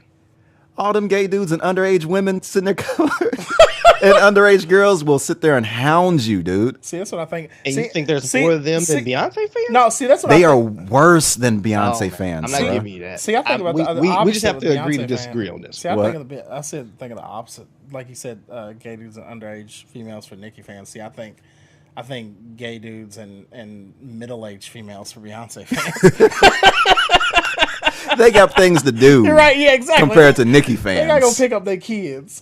They got the summer off. They will be on you. Right, yeah. They got the summer off from their teacher. It's just a job. They will be there. They got time for this. They got time for these fans have turned into Cardi B fans. Like, I'm not worried about them. No. Oh, hell no. No. I'm not worried about Nicki fans can't stand Cardi. Try again. Yeah. Because they bop to it. And they're mad. Who's coming for Beyonce's supposedly throne? Oh, nobody. That's not. That is why her fans are the worst out of the. Well, they're second worst. Are you saying they're the worst because she's the best? That's what you're saying. That's his argument. He's saying they're the worst because she's the best. That's his whole argument. Is that they're the worst fans because he's the best because she's at the top. You can't say nothing bad. Like she is. Oh, I see what your argument is. Your argument is like, they're the worst because you have no defense against them. Because their arguments are solid. No matter what you say, the Beyhive is gonna come. They're gonna clap back. and they're gonna clap back in droves, and then they're not gonna clap back at your idea. They're gonna clap back that any idea that you've ever had was apparently dumb and mute, and then they're gonna clap back at your life. They attack your and then character. They don't attack facts. It's character. Yeah, like Nicki fans, like, Beyonce no, fans, yes. Possible. And then they attack your soul. If you said Beyonce fell down the steps, they'd be like, no, she didn't. Like, there weren't any steps. The steps moved out of her way. Fuck, she clearly fell. Like, they'll argue you down off the ledge. They will push you over the ledge and yell at you as you fall down. Nicki fans, they'll be like, Nicki fans will be like, "Well, that's why your mama should have fell down the steps while she carried you." It's like, whoa, wait a minute, what? He said, "What did I do?"